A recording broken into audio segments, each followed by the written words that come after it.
नमस्कार। राजनीतिक विमर्श में मैं हूं आपके साथ आदित्य शुक्ला। दिल्ली विधानसभा चुनाव हो जाने के पश्चात अब बीजेपी की पूरी नजर बिहार विधानसभा चुनाव पर है कि किस प्रकार से बिहार विधानसभा चुनाव में अब की बार सबसे बड़ी पार्टी के रूप में खुद को स्थापित करना है और महज बड़ी पार्टी ही नहीं बल्कि खुद को सत्ता में भी ला करके बिठाना है, क्योंकि सबसे बड़ी पार्टी के रूप में 2020 विधानसभा चुनाव में भी बीजेपी 74 सीटों के साथ में सबसे बड़ी पार्टी के रूप में सामने आई थी। लेकिन उस वक्त मुख्यमंत्री नीतीश कुमार को बनना पड़ा था, जेडीयू की महज 43 सीटें आई थी। तो अब की बार जब अभी बिहार विधानसभा चुनाव में 7 महीने का वक्त है, तो बीजेपी की सोशल इंजीनियरिंग इसी वक्त से स्टार्ट हो चुकी है और सोशल इंजीनियरिंग अब की बार पूरी तरीके से धरातलीय तौर पर किस प्रकार से बिहार विधानसभा चुनाव में पूर्ण बहुमत की सरकार एनडीए बना सकती है,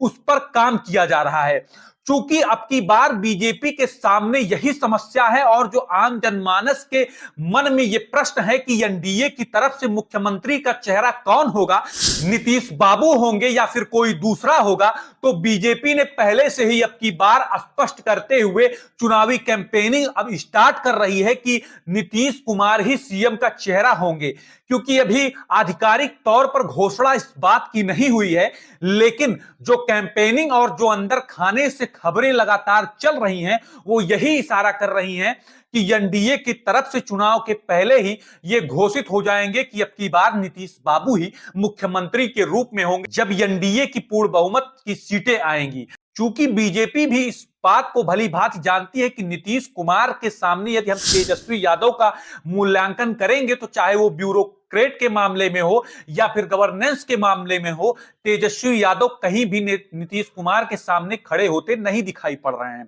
तो दूसरी बात यदि हम बीजेपी की बात कर लें कि बीजेपी क्यों नहीं अपने पार्टी के किसी सदस्य को सीएम कैंडिडेट के रूप में फेस करेगी। चूंकि सुशील मोदी के बाद में यदि देखा जाए तो सीएम के रेस में और नीतीश कुमार के सामने बिहार में बीजेपी के पास ऐसा कोई नेता नहीं है जिसका अपना एक बड़ा जनाधार हो, जिससे पार्टी की तरफ जनाधार का वोट के मामले में रुख मोड़ा जा सके। चाहे आप विजय सिन्हा की बात कर लें, चाहे सम्राट चौधरी की बात कर लें, अभी नीतीश कुमार के सामने ये नेता खड़े होते हुए नहीं आ सकते हैं जनाधार के मामले में। इसलिए बीजेपी इस बात को जानती है कि चुनाव के पहले हम इतना बड़ा रिस्क नहीं ले सकते हैं कि नीतीश कुमार को हम सीएम कैंडिडेट के रूप में ना जनता के सामने पेश करें। इसीलिए बीजेपी इस बार जो चुनावी कैंपेनिंग होगा, वो पहले से ही नीतीश कुमार को पेश करने वाली है जनता के सामने सीएम कैंडिडेट के रूप में। लेकिन नीतीश कुमार को भी इस बार समझौता करना होगा और जो बीजेपी के सामने असल समस्या निकल करके आ रही है,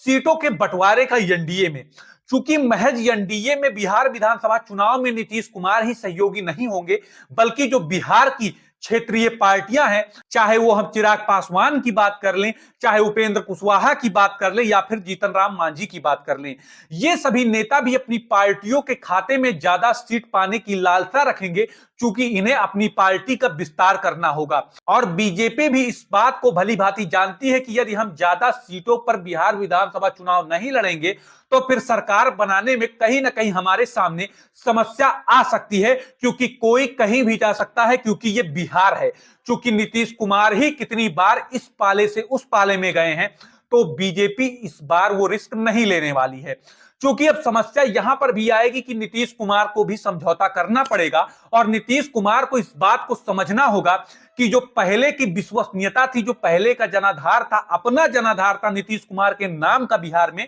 उसमें कहीं ना कहीं कमी आई है। और नीतीश कुमार को समझना होगा कि जो नीतीश कुमार के नाम का जनाधार था, उसमें नीतीश कुमार के प्रति कहीं ना कहीं विश्वसनीयता में कमी आई है। जो नीतीश कुमार बार बार इस अलायंस से उस अलायंस में जाते हैं, कभी बीजेपी के साथ में तो कभी आरजेडी के साथ में। दूसरा कारण यह है कि नीतीश कुमार के शासन से कहीं ना कहीं बिहार की जनता भी अब अपने आप में उबन महसूस करती है। और जो तीसरी बात है कि नीतीश कुमार के स्वास्थ्य को भी देखा जाए तो पहले की अपेक्षा इस बार के विधानसभा चुनाव में जिस प्रकार से पहले वो कैंपेनिंग करते थे, अब की बार वो कहीं ना कहीं तब की तुलना में वो कम कैंपेनिंग कर पाएंगे। तो वहीं पर नीतीश कुमार ये अगर पहले का मूल्यांकन अपनी पार्टी का करेंगे, जब भी वो बीजेपी के साथ चुनाव लड़े हैं, तो उनका प्लस पॉइंट ही हुआ है। चाहे वो 1995 की बात कर लें, चाहे 2005 की बात कर लें, चाहे 2010 की बात कर लें, या फिर यदि देखा जाए 2020 में सीटें भले ही कमाई हो जेडीयू की, लेकिन कहीं ना कहीं सत्ता में विराजमान हो चुके थे नीतीश कुमार। जो सीटों में सबसे ज्यादा सीटें लड़ने की जेडीयू की जो परंपरा चालू हुई, वो 2010 से चालू हुई, जब जेडीयू ने बिहार में 142 सीटों पर चुनाव लड़ा और बीजेपी ने 100 सीटों पर चुनाव लड़ा। लेकिन अब की बार नीतीश कुमार को यह समझना होगा, और वर्तमान परिस्थिति को देखते हुए, कि सीटों के साथ में यदि समझौता किया गया, तभी हम कहीं ना कहीं सत्ता में बने रह पाएंगे, वरना आरजेडी भी कहीं कम नहीं लड़ने वाली है। और इस बात को बीजेपी भली भांति जानती है कि अब की बार की जो सोशल इंजीनियरिंग होगा और अब की बार की जो रणनीति होगी बिहार विधानसभा चुनाव में, वो क्षेत्रीय आधार पर तय की जाएगी कि क्षेत्रीय आधार पर कौन से मुद्दे हैं, किस क्षेत्र में किस मुद्दे पर वोट पड़ने वाला है, सबसे ज्यादा फोकस उसी पर किया जाने वाला है। इसी प्रकार के विश्लेषण के लिए आप हमारे चैनल राजनीतिक विमर्श को अवश्य सब्सक्राइब करें। नमस्कार।